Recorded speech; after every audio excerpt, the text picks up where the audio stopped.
Salut. Alors, ça fait quelques vidéos que je joue avec le même éclairage. Je joue avec la même lampe. Ce soir, j'avais envie de faire pire. De quitter ma petite lampe à LED qui éclaire que dalle et qui me fait une nulle rouge pour passer à ceci. Vous voyez? Un Graal. Non, enfin, c'est pas le Graal qui est intéressant, c'est la bougie qu'il y a dedans. Une superbe bougie qui me fait des éclairages au top. J'adore. Mais bon, le sujet de ce soir, c'est pas la bougie que je dois me tenir pendant 20 minutes à la main, qui d'ailleurs va m'aider à faire une vidéo peut-être plus courte.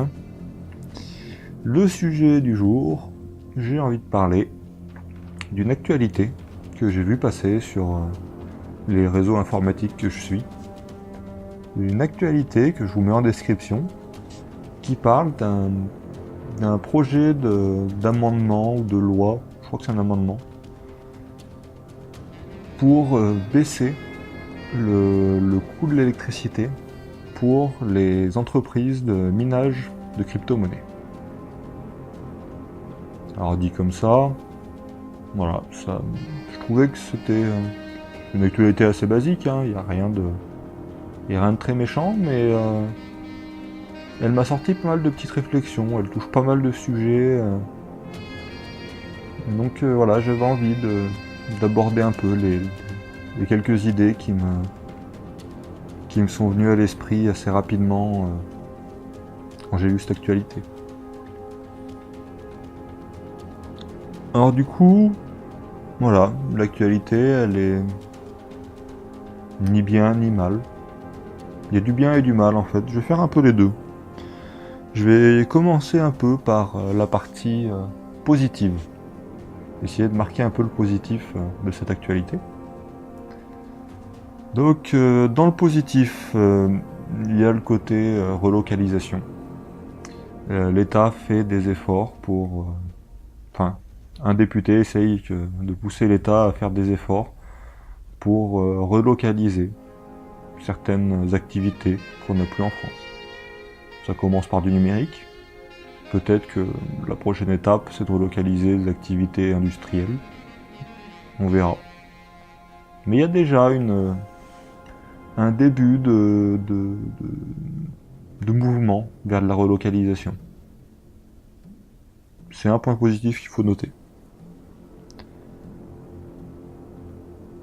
Alors il y a le fait qu'on essaye un peu de peser dans le système numérique mondial. On essaye de donner un poids à la France dans le système de minage de crypto-monnaies. Pareil, c'est un premier pas.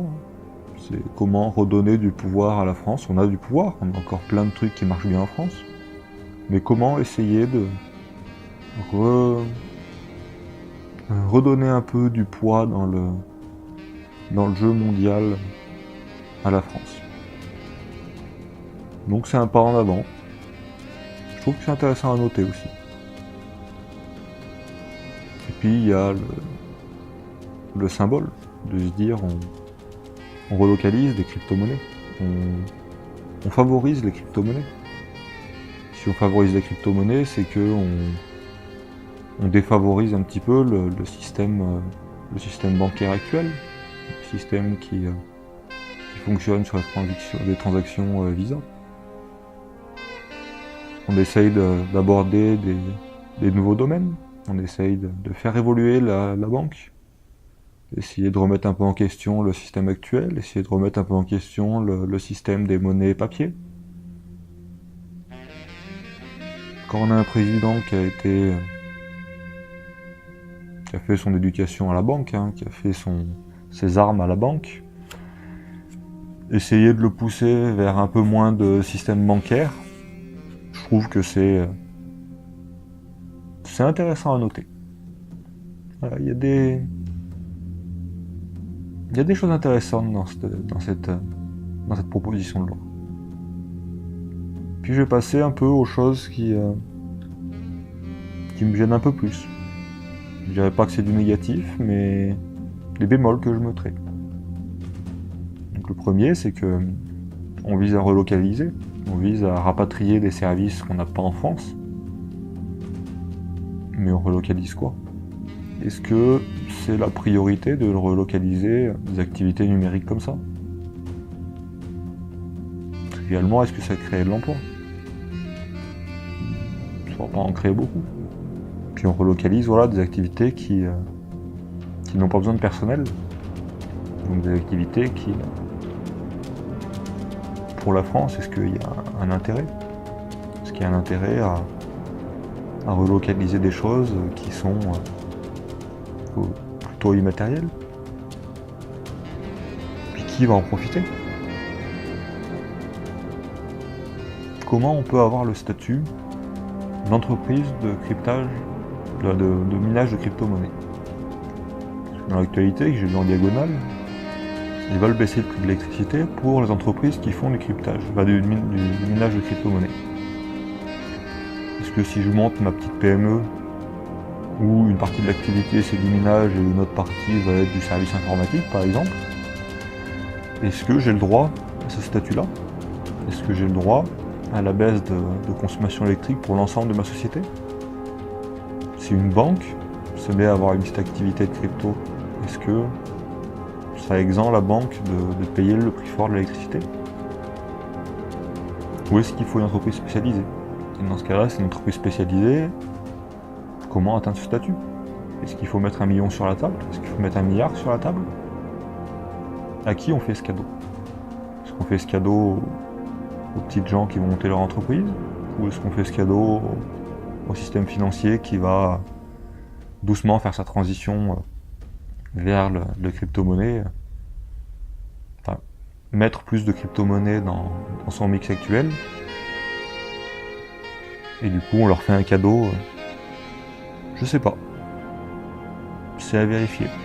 À voir comment ça évolue.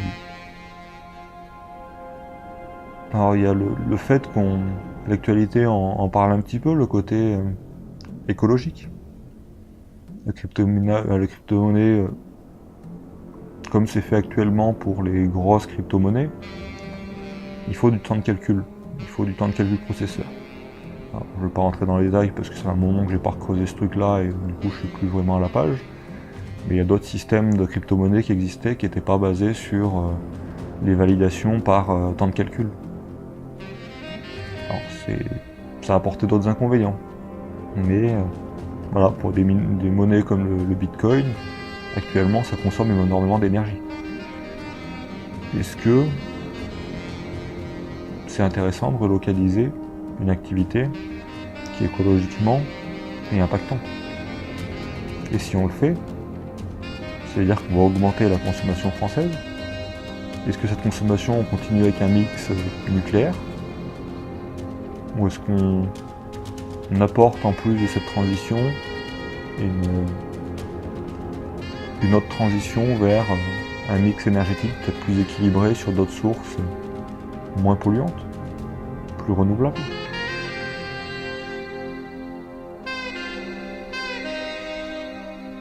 Voilà, ça pose un peu cette question. Est-ce que c'est pas une raison de plus qu'ils essayent de mettre en place pour nous pousser à nous justifier le nucléaire, le fait qu'on ait besoin de consommation? Je sais pas. Je peux rien dire là-dessus. Puis, si on amorce une transition vers plus de crypto-monnaies, donc vers moins de monnaie papier, est-ce qu'on se crée pas une sorte de dépendance au numérique? Est-ce qu'on... Le fait d'enlever le matériel nous forcerait pas à être dépendants du numérique? Est-ce que toutes nos transactions soient dépendantes du numérique? Là, je vais peut-être un peu loin. Pour l'instant, ils essayent de rapatrier des fermes de minage. Ils n'essayent pas de faire évoluer le système bancaire, mais quelle est la direction qu'ils prennent? Est-ce que derrière cette loi, il y a une réelle motivation, une réelle envie d'aller dans un sens? Ou est-ce que c'est juste de l'opportunisme pour dire on fait plaisir aux geeks et on remonte un peu cote de popularité. Je sais pas. Puis il y a un dernier point qui fait un peu plus mal. On augmente le prix de l'électricité, on augmente le prix du gaz pour les personnes, pour les foyers. On demande aux gens de faire un effort en payant plus. Et à côté de ça, il y a une loi qui a été passée pour baisser le coût de l'électricité sur les data centers. Et là, ils veulent passer une loi similaire pour les crypto-monnaies.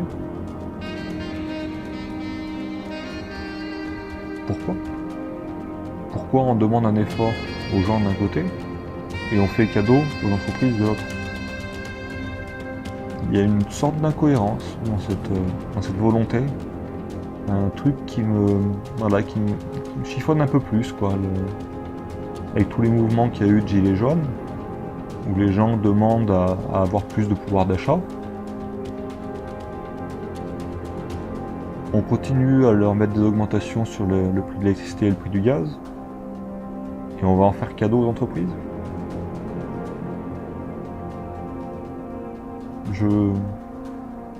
Je comprends pas. Sur ce point-là, j'avoue que j'ai du mal à cerner la volonté qu'il peut y avoir derrière.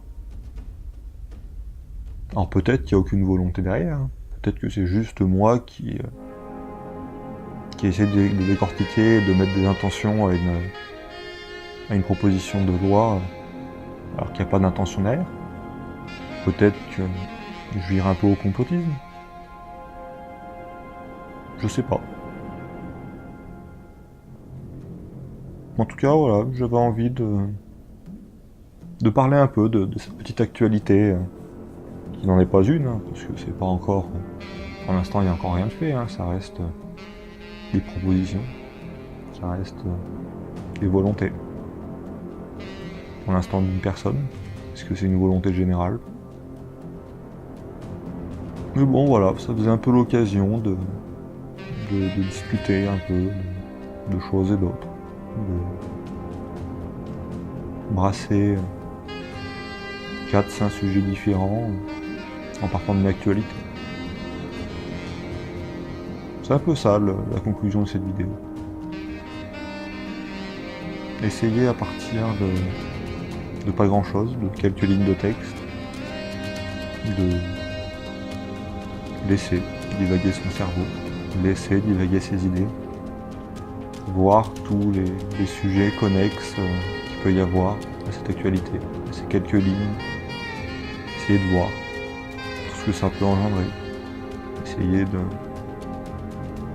penser un peu globalisé. Donc voilà, sur cette conclusion, je vous dis à la prochaine. Allez, salut!